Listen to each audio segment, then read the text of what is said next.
와우. 안녕하세요. 소설라이프TV 구독자 여러분. 나는 일기쓰기가 정말 신나의 작가 조연경입니다. 제가 맨 처음에 일기쓰기 맨 처음에 알려드렸을 때 어떻게 하면 우리 아이가 스스로 혼자 알아서 일기를 쓸 수 있을까요? 라는 방법에 대해서 좀 알려드렸고요. 그 다음에는 일기를 통해서 각종 글쓰기를 할 수 있는 방법에 대해서 알려드렸어요. 오늘 말씀드릴 거는 학습일기하고 조사일기예요. 부모님들이 학습일기라고 하면은 귀가 번쩍 트이실 텐데요. 학습일기 쓰는 방법에 대해서 조금 더 알아둔다면 친구들이 앞으로 공부를 할 때, 계획 잡을 때, 그럴 때도 많이 도움이 되거든요. 이제까지 제가 여러 가지 방법 중에서 뭐 고사성어 쓰기를 하면서 국어 공부도 좀 열심히 할 수 있고요. 마인드맵 읽기 쓰기 하면서 사회 과목이라든가 과학 과목도 정리할 수 있는 방법에 대해서도 알려드렸고요. 관찰 일기 쓰면서 과학 과목의 관찰, 기록하는 방법에 대해서도 알려드렸고요. 그 외에 만화 일기 쓰기 하면서 뭐 사건을 요약하고 집약할 수 있는 방법에 대해서도 알려드렸는데 오늘은 진짜로 학습에 관련되고 그다음에 진짜로 학교에서 쓰는 글쓰기에 관련되는 방법을 연습할 수 있는 일기 쓰기 방법에 대해서 알려드릴게요.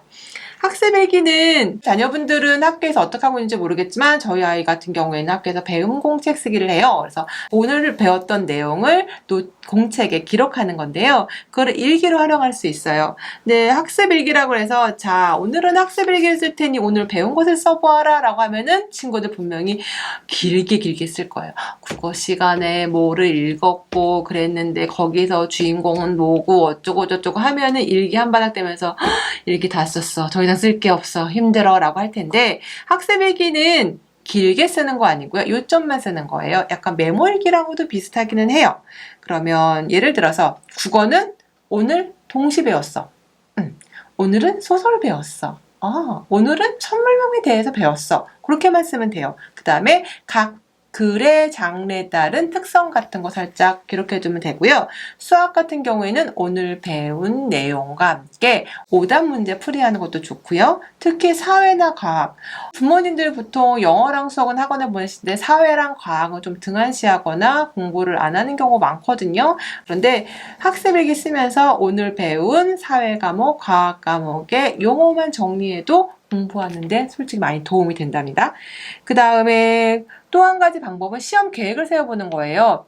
초등학교들은 시험 보는 일이 별로 없기 때문에 활용도가 낮다고 생각하실 수 있는데 중학교, 고등학교 때 가서 보면은 공부 잘하는 친구들, 시간 관리 잘하는 친구들은 어렸을 때부터 계획표를 짜서 시간을 관리한 친구들이더라고요. 단원 평가를 봐도 좋고요. 아니면 중간고사, 기말고사 보기 전에 이번에 며칠부터 언제까지 공부해야지 자기 다짐 써보는 것도 학습일기 중에 하나예요. 그리고 또 시험을 보고 난 다음에 내가 뭘 틀렸지? 내가 뭘 실수했지에 대해서 기록하는 것도 학습일기가 될 수 있습니다. 자, 그러면 예를 한번 들어볼게요. 오늘의 배운 공책.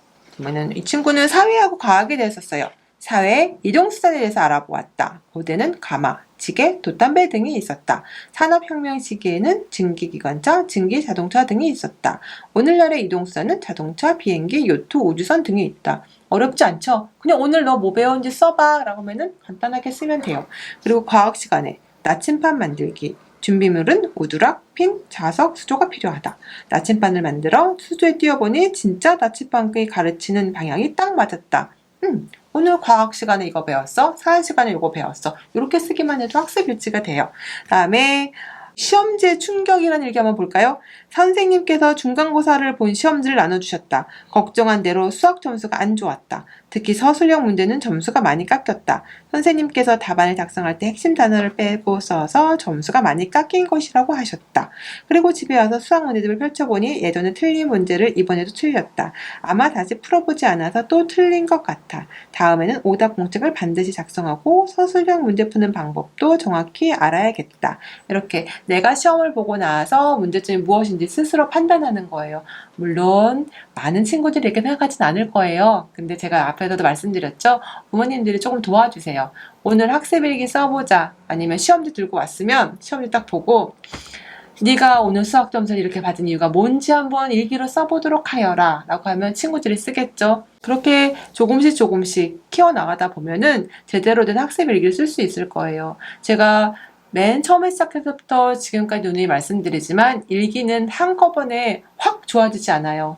가랑비에 옷 젖듯이 서서히 좋아지는 거기 때문에 어머님들이나 자녀분들, 학생들, 어린이 친구들도 조급해하지 않아도 되고, 다만 중요한 거는 자주 매일, 되도록이면 매일 쓰면 좋고요. 자주 쓰고서 그다음에 제대로 된 글쓰기 매짐을 한다라는 거, 그렇게만 명심하고 일기 쓰기를 한다면 분명히 좋은 효과를 볼 수 있을 거예요. 그 다음에 조사일기에 대해서 말씀드릴 건데요. 조사일기는 설명문 쓰기 딱 좋아요. 조사일기는 궁금한 점에 대해서 조사하고 정리하는 거예요. 그러면 일단은 뭐가 궁금한 건지를 정해야 되겠죠. 뭐가 궁금한지를 정한 다음에 이 궁금증 해결할 수 있는 지식들, 정보들을 모아야 돼요.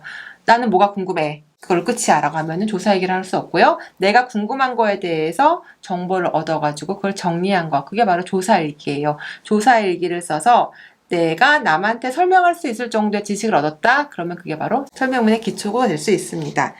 조사일기 했을 때는 사진 자료라든가 도표 자료 같은 것도 사용해도 괜찮아요. 그리고 또 조사일기 쓸 때 주의할 거는 뭐냐면 또 한 가지밖에 없어요. 뭐뭐인 것 같다 라고 하는 거. 그건 추측이잖아요. 조사일기는 사실만을 기록하는 거잖아요. 그렇기 때문에 뭐뭐인 것 같다는 안 되고요. 그 다음에 조사일기 쓸 때는 출처 밝히는 것도 중요합니다. 예문 볼게요. 우리 아빠는 시도 때도 없이 방귀를 뿡뿡 뀌신다. 엄마가 잔소리를 하시니까 아빠가 이제부터는 방귀를 참아보겠다고 한다. 그러다가 문득 그렇게 참은 방귀는 어디로 가는 거지? 하는 생각이 들었다. 방귀는 가스니까 참으면 사라질 것 같다. 나도 방귀를 많이 참아봤는데 특별히 이상한 것은 없었다. 그냥 사라져서 그런 것 같다. 아빠도 나처럼 방귀를 잘 참았으면 좋겠다. 좋은 일기예요. 좋은 일기지만 우리가 해야 될 거는 조사일기 쓰는 거잖아요. 조사일기를 쓴다는 거는 조사일기를 쓰면은 나중에 설명을 쓰는데 연습이 된다라는 거 염두에 두시고요. 다음 제가 수정한 원고를 볼게요. 우리 아빠는 시도 때도 없이 방귀를 뿡뿡 뀌신다. 엄마가 잔소리를 하시니까 아빠가 이제부터는 방귀를 참아보겠다고 하셨다. 그러다 문득 그렇게 참은 방귀는 어디로 가는 거지? 하는 생각이 들었다. 과학책을 찾아보니 꾹 참은 방귀는 혈액을 타고 온몸을 돈다고 한다. 심지어 폐의 모세혈관까지 이동해서 입과 코로 배출된다고 한다. 물론 방귀처럼 냄새가 나는 것은 아니지만 어쨌든 방귀를 참으면 좋을 것도 없을 것 같으니 아빠한테 너무 뭐라고 하지 말아야겠다. 이 친구는 궁금증을 책을 찾아서 해결하고 글을 썼어요. 그게 바로 조사일기가 됐는데요. 이거를 자 오늘 일기를 써야 되니까 무언가를 조사해보자 라고 하면은 너무 인위적이잖아요. 그러지 말고 아이들이 엄마 왜?